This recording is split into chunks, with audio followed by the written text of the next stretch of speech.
Kami juga menjemput seorang tetamu jemputan khas dari Jabatan Agama Islam Negeri Perak, iaitu Ustaz Muhammad Sukri bin Alimah Siddiq.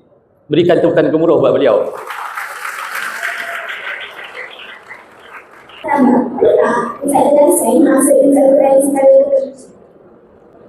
Bismillahirrahmanirrahim. Assalamualaikum warahmatullahi taala wabarakatuh. Alhamdulillah wassalatu ala Rasulillah ma ba'. Terima kasih saudari Umairah dan juga saudara Adli. Pertamanya nak ucapkan terima kasih atas jemputan yang dikasihi PK1 Puan Arifah binti Kamarudin, PKM Ustaz Fauzi, PK Co-Curriculum Puan Mahni, PK tingkatan 6 Puan Roni binti Ibrahim, seluruh barisan-barisan guru-guru yang dimuliakan, seluruh anak-anak didik yang dikasihi sekalian. Alhamdulillah pagi ini kita bertemu di waktu yang sejuk dan juga hening. Dan alhamdulillah pada pagi ini kita membahaskan pasal nuzul Quran. Adik yang dikasihi sekalian, nuzul Quran daripada perkataan nazala, maksudnya turun. Turun ni bila kita sebut daripada atas lah. Bila dari sudut bahasanya, bila turun maksudnya daripada atas. Tangga turun dia ke bawah maksudnya. Nuzul Quran adalah penurunan Al-Quran. Soalan, kenapa kita sambut 17 Ramadan? Padahal banyak lagi tarikh. Rupa-rupanya 17 Ramadan ni kita sambut nuzul Quran kerana ia adalah peristiwa yang kali pertama surah ataupun wahyu yang diperturunkan kepada baginda Rasulullah SAW diturunkan di gua mana? Di Gua Hira. Gua Hira ni satu tempat yang puncak daripada sebuah gunung. Orang Arab dia tak sebut Gua Hira. Orang Arab akan sebut Jabal Nur, Jabal yang bercahaya. Kalau siapa-siapa yang dah pernah pergi Mekah ataupun Madinah, kalau pergi sana sebut Jabal Nur, orang lagi kenal daripada Gua Hira. Walaupun orang kenal Gua Hira. Dan Gua Hira ni dia tinggi. Dan Nabi SAW mendaki Gua Hira tersebut sampai ke puncak untuk beruzlah. Jadi kita sambut hari ini sebenarnya satu hari di mana ketika wahyu Allah Subhanahu Wa Taala diperturunkan kepada baginda Rasulullah SAW buat kali pertama. Apa nama surah dia? Surah Al-Alaq. Yang selalu kita dengar. Yang 5 ayat pertama, boleh baca sama-sama dengan Ustaz lah? Boleh. Sama-sama kita baca. Bismillahirrahmanirrahim. Iqra' bismi rabbikal ladzi khalaq. Khalaqal insana min 'alaq. Iqra' wa rabbukal akram. Alladzi 'allama bil qalam. Allamal insana ma lam ya'lam. Itulah firman dan wahyu Allah Subhanahu Wa Taala buat kali pertama kepada junjungan besar Nabi Muhammad sallallahu alaihi wasallam.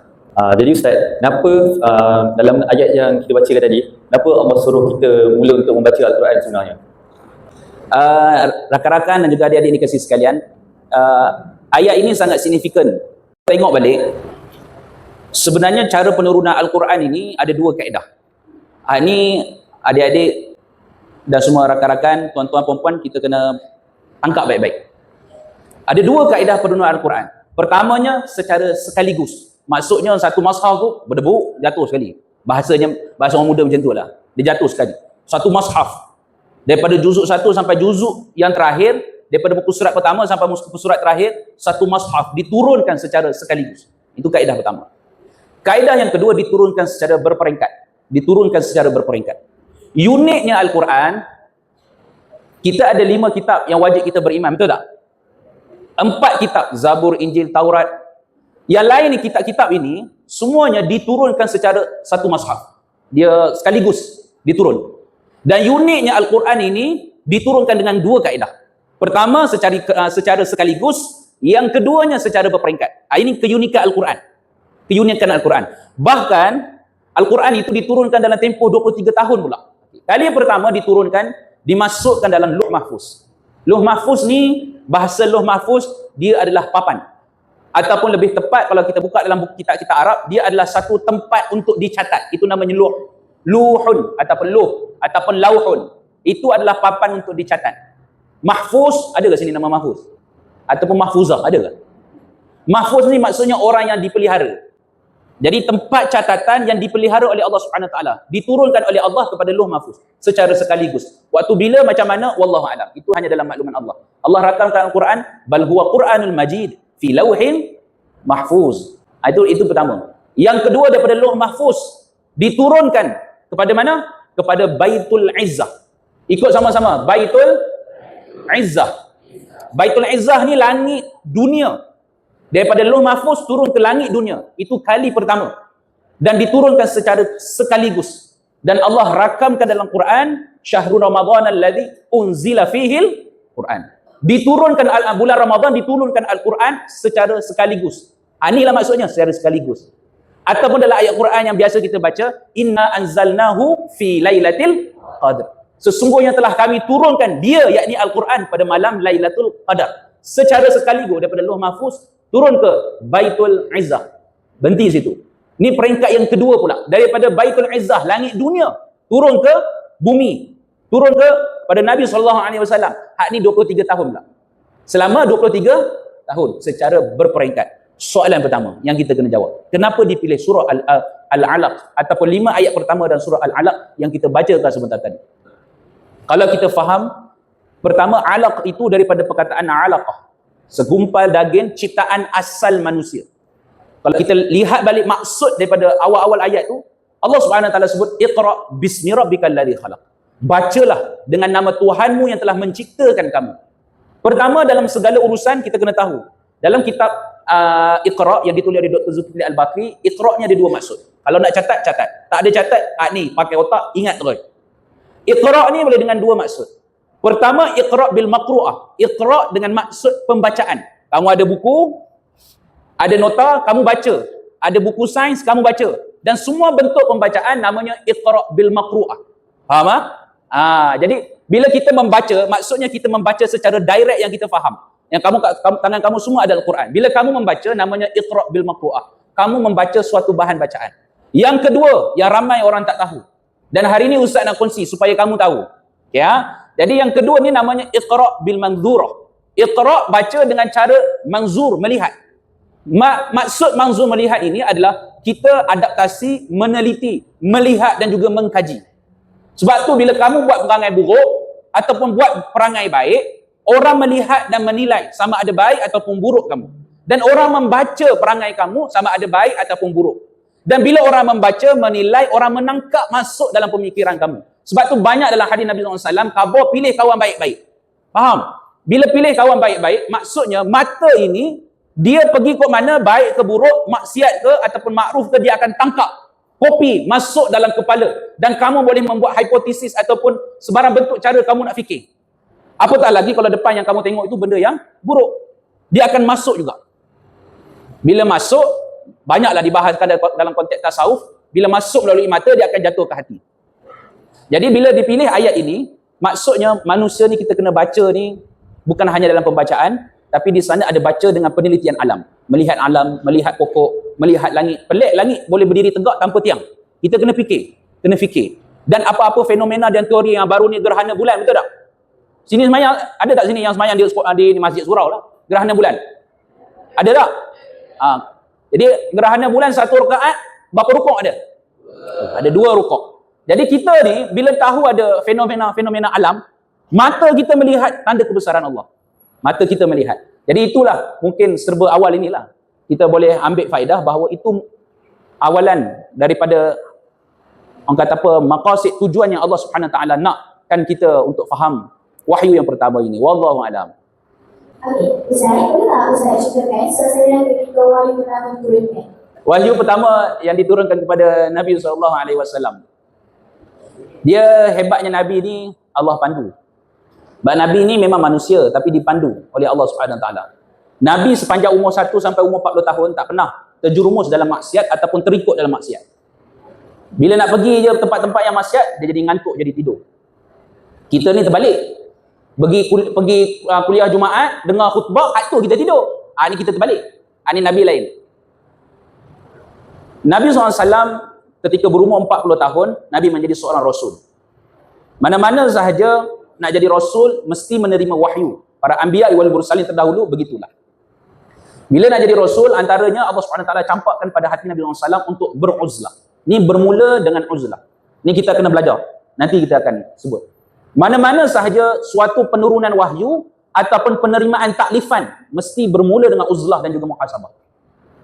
Kalau kamu sebagai kepimpinan di sekolah ini kan, kamu menerima amanah yang berat. Ataupun kamu di luar terlibat dengan NGO ke apa-apa tanggungjawab sama ada di masjid ataupun surau, menerima amanah, mesti menghisap diri kita. Muhasabah maksudnya. Nabi SAW kerap pergi ke Gua Hira. Bukan sekali dua tau. Bukan sekali dua. Dan kena ingat tadi, 17 Ramadan kali pertama wahyu diturunkan, betul tak? Maksudnya, Nabi waktu Ramadan pun Nabi beruzlah di Gua Hira. Dan waktu ini berlaku pada bulan Ramadan. Jadi Nabi berulang. Kadang-kadang pergi 2-3 hari, lepas tu balik, ambil bekal, siap pergi balik Gua Hira, Jabal Nur. Daripada Kaabah sampai ke Gua Hira, perjalanannya dalam 4 ke 5 km. Kalau naik van, bayar 10 rial. Dalam 10 ke 15, dalam 15 ke 20 minit. Dia panjang pendek je. Cuma ada jam kat situ. 15 ke 20 minit, insya-Allah sampai kat Gua Hira tu. Gua Hira kalau kamu naik, Jabal Nur, kalau naik, kalau naik daripada zaman yang sebelum yang baru ni, di Mekah, dia cerun lah. Sekarang ni dah mendata sikit. Sampai ke atas ni, Ustaz kalau naik, 1 jam. Perjalanan naik ke atas. Kalau laju, 40 minit. Kalau level maqam kamu ni dah 30 minit. Cucuk sampai ke atas dah. Jadi, ambillah masa dalam 40 minit, naik ke atas. Naik ke atas ada satu gua namanya Gua Hira. Kecil, hanya seorang ataupun dua. Tapi seorang lah yang selesa nampak. Masuk dalam situ, straight sahaja Gua Hira itu, memang ada satu lubang. Terus nampak Kaabah. Straight je. Ni Gua Hira, straight je. Jadi memang Gua Hira tu diciptakan oleh Allah, memang straight, memang nampak Kaabah, memang menghadap kiblat, memang hadap kiblat. Jadi ketika masa zaman Nabi SAW menerima wahyu, Nabi pergi beruzlah, sehinggalah sampai satu tempoh, dan sebahagian riwayat kata 17 Ramadan. Dan adalah riwayat-riwayat yang lain. Maka ketika 17 Ramadan, sehingga sampai satu masa, Nabi SAW beruzlah kerana sedih, rasa kecewa dengan kondisi dan masyarakat kafir Quraisy ketika itu yang melakukan dosa sewenang-wenangnya. Maka Nabi beruzlah sehingga sampai satu masa, datanglah malaikat Jibril ketika itu suatu lembaga yang tidak diketahui. Datang daripada belakang memeluk Nabi SAW. Lalu ketika memeluk Nabi SAW, dipegang dan ditangkap erat sehingga sesak dada Nabi SAW. Maka ketika itu, Jibril AS ataupun lembaga tersebut sebut terus kepada kalimah yang sangat mulia, Iqra. Kali pertama, bacalah. Lalu Nabi SAW sebut, ma'ana biqari'in. Kalau kita belajar dalam bahasa Arab, ma'ana biqari'in ini saya tak tahu. Dia bukan macam kita, mak ayah kita, ustaz-ustazah kita suruh baca, kamu baca Quran. Jenuh benong tengok kamu baca Quran. Tak nak lah, kita biasa jawab gitu, tak nak. Itu tang kamu tak nak. Itu namanya pemalas. Yang tak nak tu. Jadi kalau pemalas, maksudnya dia akan jawab tak nak baca. Tak nak baca, dia tak nak. Tapi Nabi tak jawab macam tu. Bukan Nabi menyanggah kalam Jibril AS, bukan. Nabi sebut sebagai isim fa'il. Dan Nabi SAW maksudkan, aku memang tak kerti baca. Ma'ana biqari'in. Ma dia bagi tekan lagi. Ana saya biqari'in, mentakkidkan bahawa aku ni memang tak kerti baca. Nak bagi tahu gitu. Bukan tak nak baca, tapi aku tak kerti baca. Itu istilah dalam bahasa Arab. Bukan Nabi tak nak baca. Nanti ada orang kabur ni, kamu-kamu dia kata, Nabi pun tolak Jibril kabur tak nak baca. Saya pun boleh lah. Jangan macam tu. Ni nak buat model je. Jadi tak, Nabi tak sebut macam tu. Lalu sehinggalah kali ketiga, Jibril AS sebut, Iqra bismi rabbikal ladzi khalaq. Sehinggalah ayat yang kelima. Lalu Nabi SAW ikut perlahan-lahan. Dan ketika itu digenggam erat, seolah-olah sesaknya dada Nabi SAW. Dilepaskan Jibril AS. Lalu Nabi SAW berlari menuju balik daripada Gua Hira, turun. Ustaz pun tak tahulah zaman Nabi macam mana turun laju dia. Ustaz sebut tadi tu, ada orang tu naik 1 jam. Turun ni, kalau Ustaz turun dalam setengah jam je, 40 minit dia turun laju. Jadi kalau kamu turun lebih kurang macam tu lah kot, setengah jam.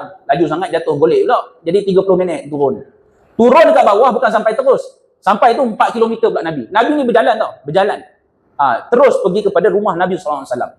Maka ketika sedang gementar, sedang ketakutan tu bukan macam kita takut jumpa hantu, tak, bukan gitu. Dia terasa berat kerana ini kali pertama sebuah lembaga datang lalu menurunkan satu taklifan amanah yang berat sehingga menggetarkan hati Rasulullah. Getaran hati itulah yang menyebabkan dia gitu. Atas maksud terasa berat. Lalu Nabi SAW dalam keadaan tersebut berlari.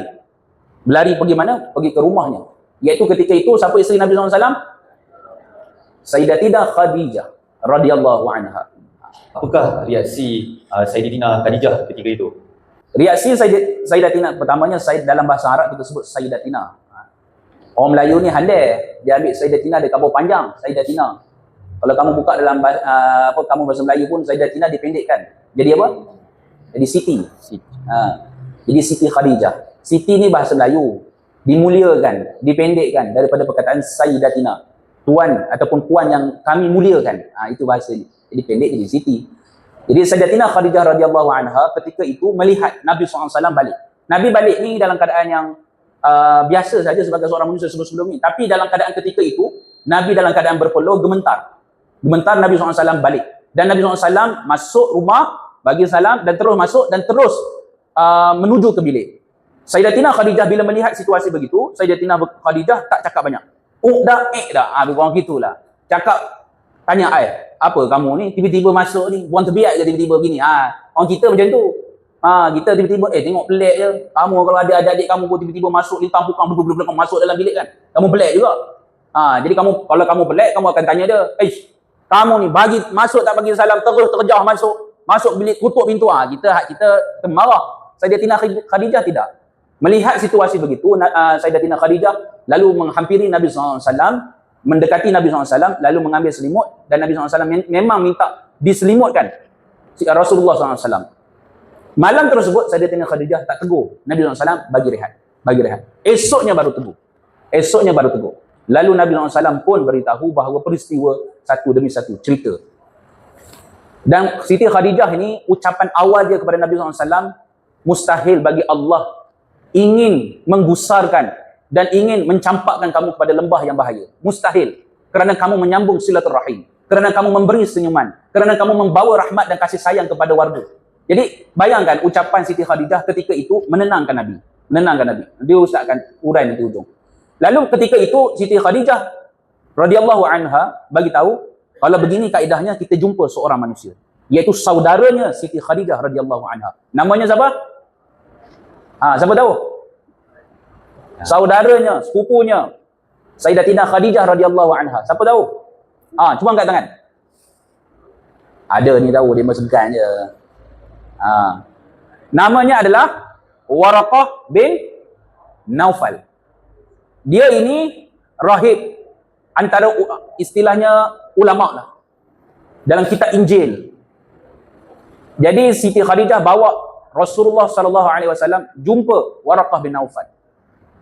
Lalu ketika diceritakan kepada Waraqah bin Naufal tentang peristiwa Nabi SAW, Waraqah bin Naufal sebut, hadhihi nabus, ini adalah nabus yang telah datang seorang malaikat makhluk Allah Subhanahu Wa Taala yang telah datang kepada para nabi-nabi yang terdahulu, menurunkan wahyu. Jadi bukan sebut Jibril, sebut nabus. Nabus ni adalah seorang malaikat. Setiap rasul ada pendamping malaikat sendiri. Dan Nabi dimuliakan dengan seorang makhluk Allah namanya Jibril alaihissalam, Sayyidul Malaikah, pemimpin segala malaikat. Nabi dapat. Nabi kan Sayyidul Anbiya wal Mursalin kan, pemimpin segala nabi dan juga rasul. Pemimpin malaikat Jibril. Pair dia macam tu. Jadi hal itu yang berlaku. Apa yang kita boleh ambil faedah yang besar adalah, kita ni bila orang susah, kita jangan menyusahkan. Faham tak? Bila orang sedang susah, sengsara, jangan susahkan. Kita kena menenangkan. Kita jangan menambah rencah kesusahan orang. Lagi-lagilah dalam ahli keluarga kita. Setiap orang akan ada masalah, kesulitan. Bila datang masalah, tugas dan tanggungjawab kita orang yang paling dekat adalah untuk menyelesaikan masalah. Resepi untuk menyelesaikan masalah adalah, pertama, tenang. Jangan gugup, tenang. Yang keduanya, menyediakan segala kelengkapan apa yang dia ada. Dia nak dan dia perlukan. Kalau ayah kita balik dekat rumah, mak kita balik dekat rumah, dan kamu ada dekat rumah, salah tak kalau kamu buat kopi, buat teh, sediakan bagi mak ayah kamu? Tak salah, betul tak? Dan kamu akan rasa dan lihat mak ayah kamu sangat seronok, walaupun kopi itu tak sedap. Kopi itu baik, kamu kan reti pun, petang ni pun baru cuba. Tak boleh lah, Ramadan. Try nak buat lah kan? Kamu buat. Rasa kopi itu nombor 2. Nombor 1 tu mak ayah kamu dah sayang dan kasih pada kamu. Hanya sesimpel itu saja. Kerana apa? Mak ayah kamu baru balik daripada kerja, entah dimarah oleh majikan, entah ditegur oleh majikan, entah melalui hujan panas, dalam keadaan susah. Mereka ni letih. Daripada 8 sampai pukul 5. Balik saja kerja dalam keadaan lelah. Hanya memerlukan rehat yang singkat sahaja. Kamu pula sediakan air. Waktu ini, kamu akan mencontohi apa yang dibuat oleh Sayyidatina Khadijah. Sebab tu Nabi sayang Siti Khadijah. Cukuplah. Ustaz, boleh tahu apakah kepentingan peristiwa ini kepada umat Islam? Kepentingan peristiwa ini, pertama kita kena tahu bahawa ayat Quran diturunkan oleh Allah Subhanahu Wa Taala. Al-Quran ini adalah hidayah. Dan Nabi SAW sebut, taraktu fikum amrain lan tadillu ma in tamassaktum bihima. Aku tinggalkan kamu dua benda, lan tadillu. Selamanya kamu tak akan sesat. Selamanya. Lan dengan lam. Kalau orang belajar bahasa Arab, dia tahu maksud. Lam ni boleh maksud selamanya, tapi akan ada satu tempoh yang kamu akan sesat. Lam. Dia maksud tempoh yang panjang. Kalau la ni, kalau orang ajak, malam ni jom kita iftar kat sini, tak nak lah. Tak nak tu hari tu je, itu la. Tak nak tu hari tu. Jadi boleh jadi hari tu, esok bila ajak kat masjid yang sama, kamu pergi. Boleh jadi, itu namanya la. Kalau lam, jom pergi iftar kat masjid tu. Kamu sebut lam. Tak mau lah. Payam. Masjid tu aku pergi. Dema tak tinggal, aku makan langsung. Dapat air je. Kita pun, tak nak. Boleh jadi bulan tu, tahun itu kamu tak pergi, tahun depan kamu berubah angin pula. Tapi bila maksud kalimah lan tadillu, selamanya. Maksudnya orang kata apa? Cok. Sampai kematilah kamu tak akan pergi kat situ. Lebih kurang macam tu lah bahasanya. Jadi bila Nabi SAW sebut lan tadillu, selamanya tidak kamu akan sesat. Pegang dua benda je. Al-Quran dan juga hadis. Jadi bukan pegang dengan maksud kamu pegang tu. Kalau sekarang duk semua duk pegang. Jadi pegang Ustaz, insya-Allah takkan sesat sebab kami duk pegang. Bukan hak tu. Hak tu semua orang boleh buat. Pegang ni maksudnya difahami dalam hati dan sanubari kita. Kadang-kadang kita tak sampai maqam ulama nak faham, betul tak? Pertama kalau tak boleh juga, pertama baca. Sekurang-kurangnya. Baca Al-Quran. InsyaAllah takkan sesat. Janji Nabi. Janji Nabi. Kamu buat jahat macam mana pun, jaga Al-Quran. Al-Quran jatuh, kamu lah orang pertama pergi dulu. InsyaAllah orang ini Allah campakkan rasa halawatul iman. Dia sesat, tapi kalau dia jaga ini sampai satu hari Allah akan pusing dia. Kembalikan dia pangkal jalan. InsyaAllah. Jadi pertama, Al-Quran diturunkan. Yang keduanya, peristiwa ini diturunkan kepada Nabi SAW bermula dengan surah Al-Alaq, Iqra. Jadi Iqra ni kita kena faham dengan maksud membaca. Membaca dengan dua jalan, membaca buku. Jalan kepada kejayaan adalah membaca buku. Orang yang baca buku, walaupun umur dia 13 tahun, tapi cara fikir macam 21, macam 25. Faham? Faham tak semua ni? Atau semua dah syahid semua ni? Gerak kawan sebelah tak? Dia tengah bertafakur namanya ni. Gerak. Kalau kamu membaca, walaupun umur kamu 13, 14 tahun, tapi cara fikir kamu macam umur 20, 21 tahun. Ustaz dulu di Jamiah di Universiti, Ustaz bidang syariah undang-undang. Ada satu sekolah namanya Permata Insan. Kamu tahu kan? Permata Insan. Permata Insan ni memang kumpulkan excellent student. Tingkat umur 15, SPM. 15 ke 16 SPM. Dia memang short semua. Nak pilih dia memang tapisan dia memang tebal lah. Sampai pilih sampai 2 minggu kena duduk sana. Lepas tu tak masuk lagi. Dia tapis lagi. Bila Dr. Zakir naik datang universiti kami, tak habis lagi dia bagi lecture, budak-budak hak Permata Insan ni dah beratur dah. 5-6 orang beratur. Tanya dalam bahasa orang putih. Tanya bahasa orang putih, bukan masalah Malaysia. Masalah kenapa US serang negara di Timur Tengah. Itu soalan dia. Maqam soalan dia tu. Maqam soalan. Soalan kepada kamu pula. Macam mana kepala otak dia boleh jadi macam tu? Bahasa kasar. Macam mana kepala otak dia boleh fikir sampai macam tu? Nak tak nak, pertama, dia ada pembacaan. Betul tak? Orang yang membaca, walaupun jasad di sini, akal dia merantau satu dunia. Ini keistimewaan membaca. Orang yang membaca, orang yang kecil tapi jiwanya besar. Dan dia akan mengecilkan sebarang masalah. Ini orang yang membaca. Yang kita terbalik, dah lah tak baca, malas pula, tak nak mengaji, buat latihan tak nak, kerja sekolah pun tak buat.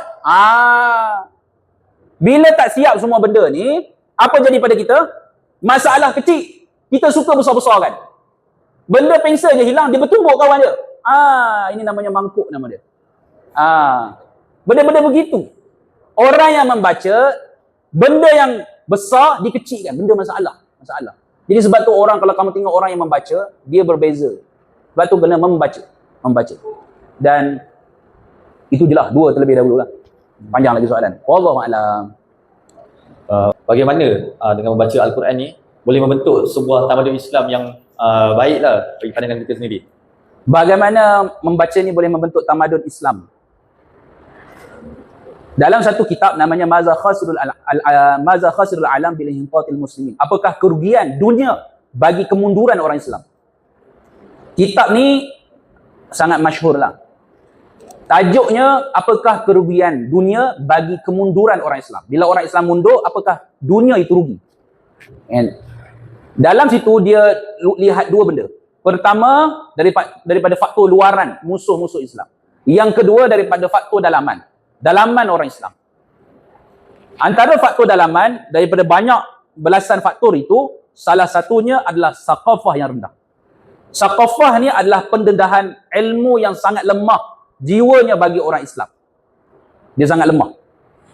Bila bermula ilmu ini lemah, maka sesebuah tamadun tidak akan berdiri atas kelemahan sesebuah generasi. Sebab itu faktor pendidikan adalah faktor penentu kepada pembangunan sesebuah generasi ataupun negara, apatah lagi tamadun. Hanya dengan pendidikan sahaja, resepi satu-satunya kemajuan tamadun. Kalau kamu pergi ke Palestin, Palestin dah kena bedil lah semua. Habis, rana. Tapi kamu akan tengok rakyat-rakyatnya, sekalipun fasilitinya ranap, jiwanya terus membangun. Maksud membangun apa maksudnya? Maksudnya pendidikan mereka menjaga. Dan ustaz ada kawan sehingga sekarang sambung pelajaran sampai PhD. Dalam keadaan situasinya macam tu. Dalam keadaan situasi macam tu. Sambung di Malaysia. Orang-orang yang celik, mereka akan lihat bahawa pendidikan adalah kerah utama kepada sesebuah tamadun. Sebab itulah Allah Subhanahu Wa Taala sebut dalam Al-Quran, Iqra' bismi rabbikal ladzi khalaq. Khalaqal insana min 'alaq. Iqra' wa rabbukal akram. Alladzi 'allama bil qalam. Yang mengajar kamu semua dengan qalam. 'Allamal insan, dan mengajar manusia malam ya'lam. Daripada benda yang tak tahu kepada benda yang tahu. Dan manusia ini, bila kita nak bina sebuah tamadun dengan pendidikan, pertama antara kaedah yang paling tepat adalah kita ini mesti menginsafi bahawa kita ini kurang dan kita ini lemah. Sebab itulah adik-adik dikasih sekalian, ayat Quran ini mengingatkan kita bahawa Nabi SAW umur 40. Bayangkan Nabi umur dah 40 tahun, situasi Mekah begitu, bahkan situasi dunia pun begitu. Namun ketika Nabi SAW diturunkan wahyu, dengan wahyu yang pertama, dengan kaedah menginsafi, bacalah dengan nama Tuhan kamu, sesungguhnya kamu ni daripada alaq, daripada seketul daging yang bermula dari tak ada apa-apa.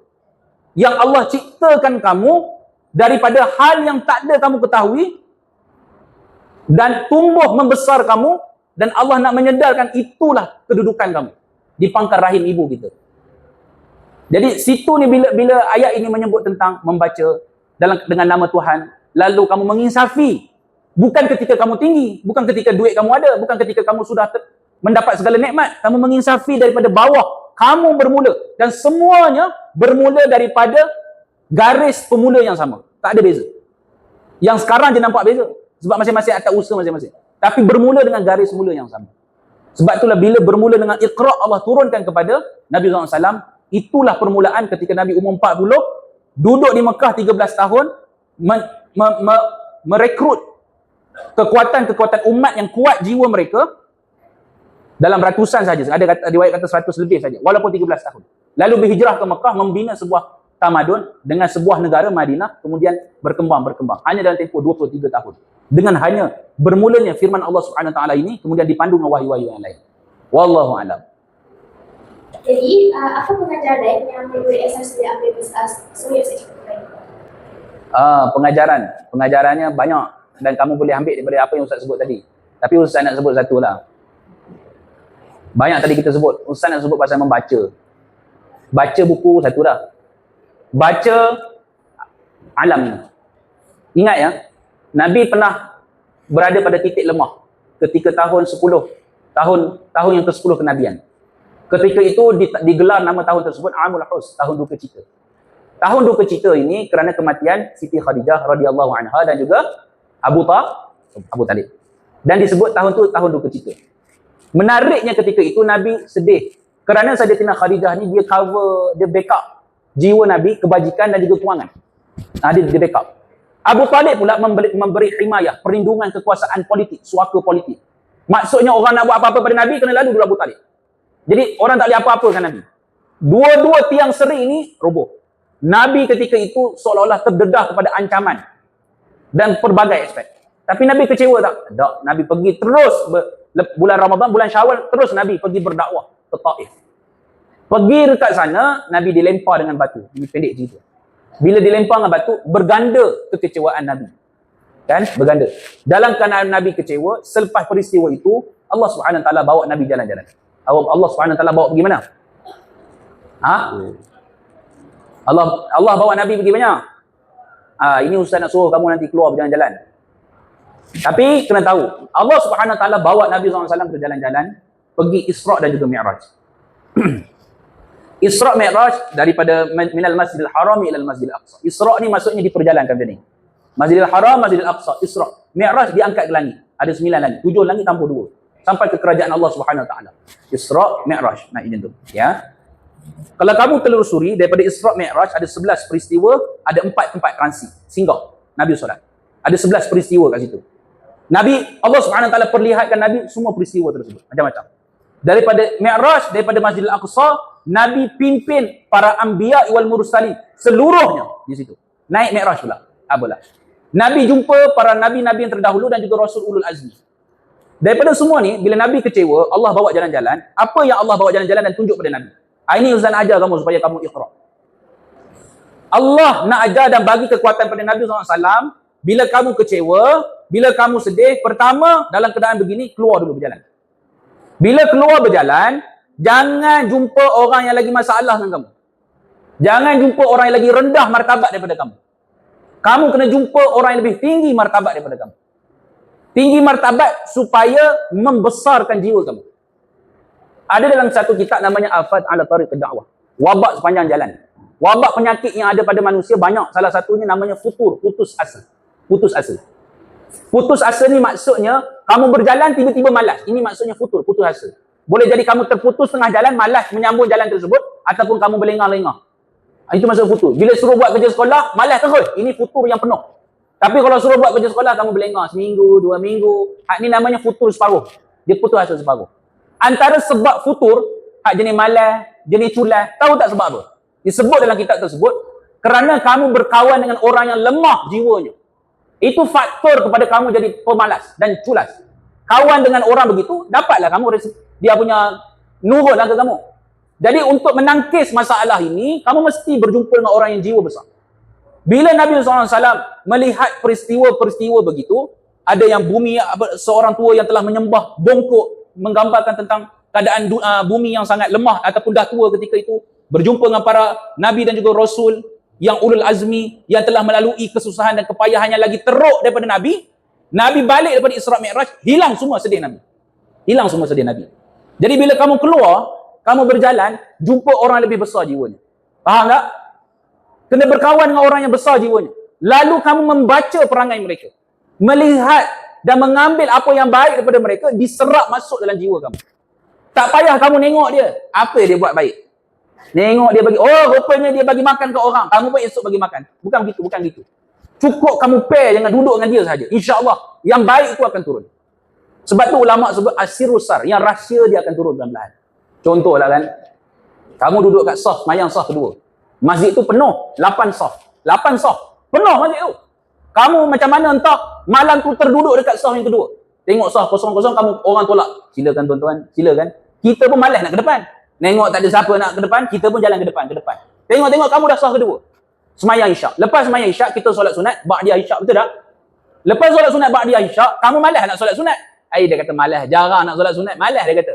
Tengok-tengok lepas habis semayang tu, brok, semua bangun. Saf pertama, saf kedua, ketiga, keempat, semua bangun. Semayang. Kamu tengok depan, ramai benar. Tengok kiri, tengok kanan, ramai. Tengok kiri, kawan aku yang tak pernah semayang pun, dia semayang sunat. Ini buang tebiat ni.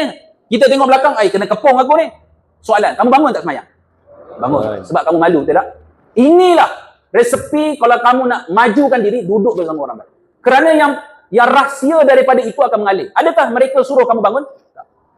Adakah mereka paksa suruh kamu bangun? Tak. Iman kamu dibangkitkan oleh mereka yang sekeliling kamu baik. Inilah maksud hadis, berkawan orang yang jual minyak wangi dapat wangian. Berkawan dengan orang yang jual tukang besi dapat, bukan besi, bawang besi. Percikan dan lain-lain. Itulah maksud. Jadi sebab itulah kamu ni, bila sebut tentang membaca ni, bacalah. Baca alam, baca macam manusia. Bukan baca untuk mencari masalah, baca untuk membesarkan jiwa. Wallahu a'lam. Banyak lagi soalan? Jadi Ustaz, apakah amalan yang paling mudah yang boleh kita buat sepanjang bulan Ramadan ni? Dalam bulan Ramadan ni, amalan yang paling mudah kita boleh buat.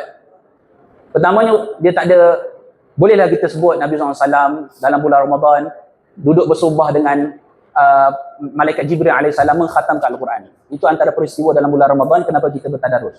Kerana Nabi SAW bertadarus dengan Jibril AS. Itu peristiwa. Dan banyak lagi peristiwa yang boleh kita ambil lah dalam bulan Ramadan.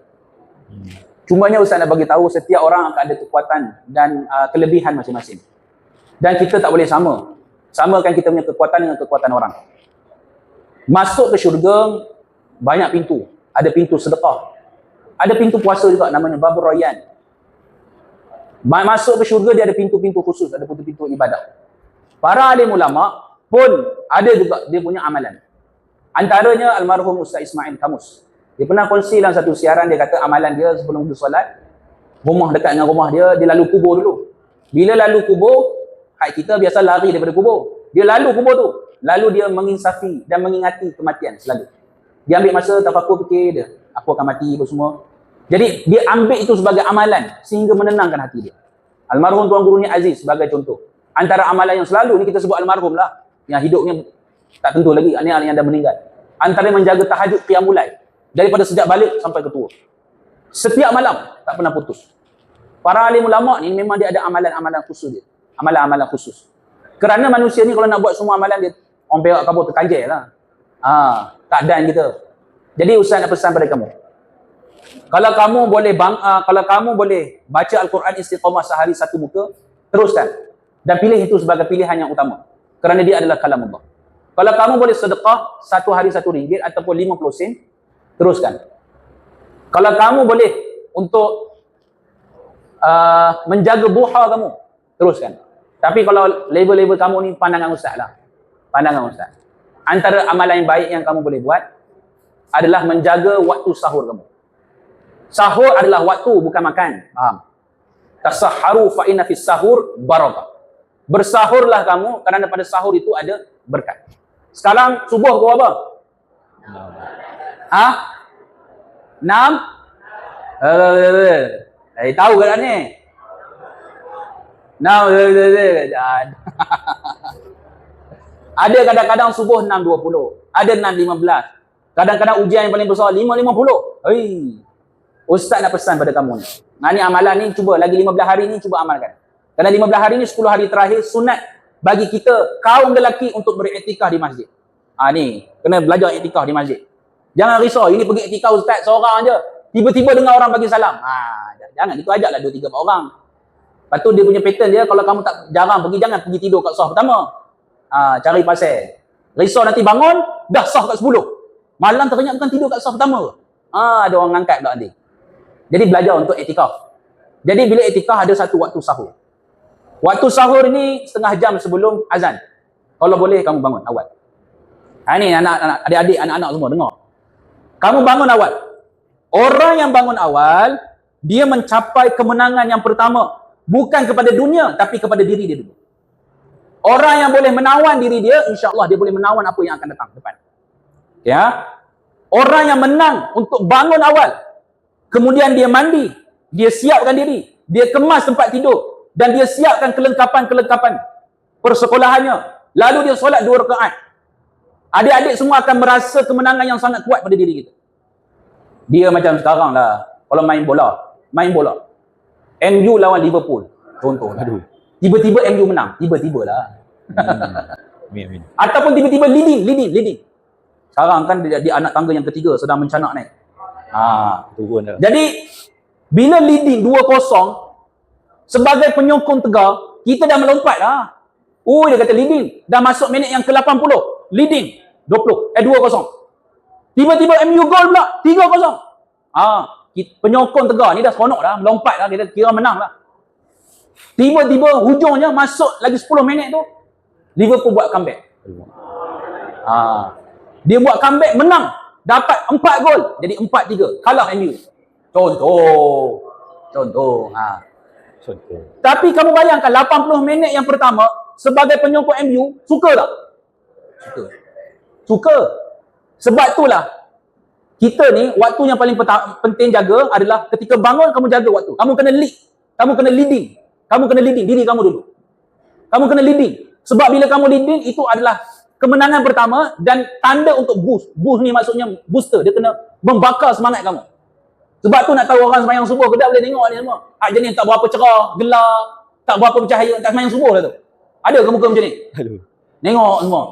Hak yang jenis senyum, cerah, muka dia bercahaya, nurun ala nur, cahaya atas cahaya. Oh.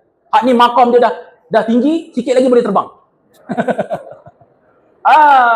Ini sampai rumah, sampai sekolah, tidur. Monyok, bad mood. Ya Allah. Muka sedih je. Muka tahu muka cekodok je. Ataupun ni muka ni namanya bulldog, tahu bulldog. Anjing yang pipi londeh tu kan. Habis kau macam tu tengok. Kita tengok rasa macam nampak je. Dia masam je muka. Jadi adik-adik kasih sekalian, sampai dia tawan diri kamu dulu. Bangun awal. Ini bangun dah lewat. Lepas tu dia tang pukang siap. Itu sampai sekolah dia tak fit. Jadi kena cergas, menang. Jadi kalau kamu dapat istiqamah itu pun dah besar dah kemenangan dalam bulan Ramadan tahun ini. Wallahu a'lam. Bagaimanakah kita nak pastikan Al-Quran ni kita bukan sekadar baca je, tapi kita boleh fahami juga. Al-Quran ni kita faham. Kena faham Al-Quran. Nak dapat faham bukan senang. Orang yang belajar bahasa Arab dia akan faham. Orang yang tak belajar bahasa Arab pun boleh faham dengan meneliti tafsir-tafsir Al-Quran. Kalau pergi jauh payah, kita pergi dekat. Pertama mulakan dengan faham apa yang biasa kita buat dalam solat. Itu. Al-Fatihah faham maksudnya. Bila kita berdoa pada Allah Subhanahu Wa Taala dengan surah Al-Fatihah, iyyaka na'budu wa iyyaka nasta'in. Hanya senya kepada Engkau ya Allah, na'budu, kami sembah dan kami sujud. Ya Allah, kami tak sujud pada orang. Ya Allah, kami tak sujud pada haiwan. Ya Allah, kami tak sujud pada orang-orang lain. Kami tak sujud pada makhluk lain. Kami hanya sujud pada Engkau ya Allah. Wa iyyaka nasta'in, dan hanya kepada Engkau ya Allah kami bermohon. Bila kita baca itu dalam solat kita, dalam kepala kita, kita mohon ya Allah, aku hanya mohon pada Engkau ya Allah. Aku tak mengharapkan kesusahan, kesenangan orang lain. Aku hanya berharap pada Engkau ya Allah. Sebab tu bila kita selalu memahami ayat-ayat khususnya dalam solat, antaranya surah An-Nas, kan kita suka baca surah Al-Ikhlas, Qul huwallahu ahad. Hak tu je lah model sepanjang zaman pun. Qul huwallahu ahad, Allahus samad, lam yalid wa lam yulad wa lam yakul lahu kufuwan ahad. Umur dah 15 tahun, umur dah 20 tahun, tanya maksud Ikhlas pun tak tahu. Teruklah kita kan. Jadi apa dahlah kawan tu 4-5 ayat je. Kawan tu surah Ikhlas lah. Dah hak tu model kita pakai pun daripada subuh sampai ke isyak setiap hari. Takkan kita tak nak ambil masa untuk faham surah Ikhlas tu kan. Kita faham. Jadi jangan ambil surah yang payah-payah. Ambil kitab, tafsir, ambil tafsir tafsir Pimpinan Rahman, ringkas ya tu. Ambil dalam surah yang 3 kul, ambil 3 kul je. Yang kita duduk. Lepas tu bila kamu baca, kamu faham. Bila kita sebut la ilaha illallah, tiada Tuhan melainkan Allah. Tiada Tuhan, tak ada orang boleh bagi aku makan melainkan Allah. Tak ada siapa boleh bagi duit melainkan Allah. Tak ada siapa boleh bagi kesihatan melainkan Allah. Bila kita sentiasa ingat benda tu, kita tahu bahawa kita hamba. Dan kita hanya menerima hak daripada Allah Subhanahu Wa Taala. Dia rasa itu pun sebenarnya kita sedang tadabbur ayat-ayat Quran. Jadi itulah tips dia. Wallahu a'lam. Apakah pesanan terakhir Ustaz kepada seluruh warga SRC? Pesanan yang terakhir. Pesanan Ustaz yang terakhir pertama, bangun daripada tidur dia. Bangunlah. Nampak semua cegak ni ada 2-3 orang. Gerak dia memang. Itu pesanan yang terakhir lah. Yang kedua, jangan tidur. Itu pesanan yang kedua. Pesan pada tuan-tuan, puan-puan, ibu-ibu, ayah-ayah, anak-anak, adik-adik dikasih sekalian. Penurunan Al-Quran ini Allah Subhanahu Wa Taala turunkan kepada kita. Dia dah bertahan 1440 Hijrah, 44 Hijrah. Dah jenis 1 abad dan setengah lah. Al-Quran diturunkan kepada kita, memimpin kita. Tanpa Al-Quran, tanpa wahyu yang pertama, tanpa apa yang diperjuangkan oleh Nabi SAW, kita tak akan berada di sini. Dan kita tidak akan merasai nikmat menutup aurat, nikmat beramah mesra dan nikmat kasih sayang. Tak ada. Hanya saja dengan mengamalkan ajaran Islam, itulah teras kepada kehidupan. Kerana penurunan Al-Quran, Allah sebut syahrul Ramadan alladhi unzila fihi Al-Quran. Bulan Ramadan, bulan diturunkan Al-Quran. Hudan linnas. Hidayah bagi manusia. Ini hidayahnya. Wa bayyinatin minal huda wal furqan. Dan pencerahan, bayinat terhadap hidayah tersebut. Wal furqan, dan pembeza. 3 matlamat Al-Quran. Dan 3 juga inilah kenapa ada peristiwa nuzul Al-Quran. Menjadi hidayah kepada kita, tahu yang buruk itu buruk, lalu kita jauhi, dan tahu yang baik itu baik, lalu kita dekati. Kemudian pencerahan terhadap hidayah. Kita mendekati para alim ulama. mendekati guru-guru kita, mendekati orang-orang yang baik, ataupun pesan selalu dalam khutbah Jumaat sebut wa kunu ma'as shadiqin, dan duduklah bersama orang-orang yang shadiqin, orang-orang yang benar. Nak dapat pencerahan hidayah tu, kita bukan makam kita. Sebab bukan dari, kita ni mungkin jauh baru nak bertatih kan. Jadi duduk bersama orang-orang begini insya-Allah dapat pencerahan. Yang ketiga Al-Furqan. Al-Furqan ini adalah pemisah. Sebab tu Umar digelar Al-Faruq, pemisah. Kamu kena tahu hari ini bukan sahaja 17 Ramadan, bukan sahaja penurunan Al-Quran. Ada satu lagi peristiwa yang besar pada hari ini. Apakah peristiwa tersebut? Cuba teka. Cuba teka. Hari ini ada satu lagi peristiwa yang besar selain daripada nuzul Al-Quran. 17 Ramadan tapi pada tahun yang berbeza. Itu adalah peristiwa Badar Kubra. Peperangan Badar. Iaitu satu jihad peperangan kali pertama. Ayat Quran tadi sebut tentang Al-Furqan. Dan rupanya peperangan Badar ini sebut juga tentang Furqan. Yaumal Furqan, Yaumal Taqal Jam'an. Dia peperangan Badar itu adalah hari Furqan. Hari di mana dua kelompok bertembur antara kafir Quraisy dan orang Islam. Ustaz nak sebut tentang Furqan. Al-Furqan mesti ada dalam jiwa kita. Bila kan kamu selalu dengar tak imam baca Allahumma arinal haqqa warzuqna tibaa. Ya Allah, nampakkan kami baik itu baik lalu kami ikuti. Wa arinal batila warzuqna ijtinaba. Dan nampakkan kami yang buruk itu buruk lalu kami jauhi. Ni adik-adik dikasih sekalian, Al-Furqan bila masuk dalam hati kita, kita nampak yang buruk lalu kita akan jauh. Duduk dengan kawan hak jenis mengumpat je. Hak ni perangai macam ni kena jauh. Duduk dengan kawan hak jenis tak siap kerja sekolah, hak ni penyakit, jangan ikut dengan dia. Duduk dengan kawan jenis tak tutup aurat, hak ni jangan duduk dengan dia. Kawan boleh, jangan dekat. Melekat perangai-perangai macam ni, jangan. Hak laki main bola, tak tutup aurat, pakai seluar pendek. Kalau anak murid ustaz, dulu ustaz pernah ngajar Izzuddin. Jumpa macam ni, pertama nampak memang makan kaki dia.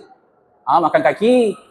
Jadi, kami sekolah agama. Tapi kita bukan pasal sekolah agama. Kita hidup mesti beragama. Kamu pun agama juga. Jadi, kena macam tu. Bila Al-Furqan masuk dalam diri kita, yang baik kita akan ikut. Yang buruk kita akan jauh. Dan bukan senang kita nak buat, sebab tu kena duduk dengan kawan yang baik. Barulah boleh kita terikut. Nak harap diri kita seorang, kadang-kadang kita pun lemah dan kalah. Betul tak? Jadi mengharap ihsan orang-orang baik di keliling kita. Jadi itulah pesanan Ustaz pada kita semua. Moga-moga bermanfaat dah. InsyaAllah. Jumpa lagi lah di lain masa. Jumpa lain masa, main takraw ke, main bola ke, jumpa kat masjid ke, jumpa kat surau, tegur-tegur Ustaz. Okey. Assalamualaikum warahmatullahi wabarakatuh. Terima kasih Ustaz atas perkongsian yang sangat baik ini. Okay, jadi semoga perbincangan kita pada hari ini akan dapat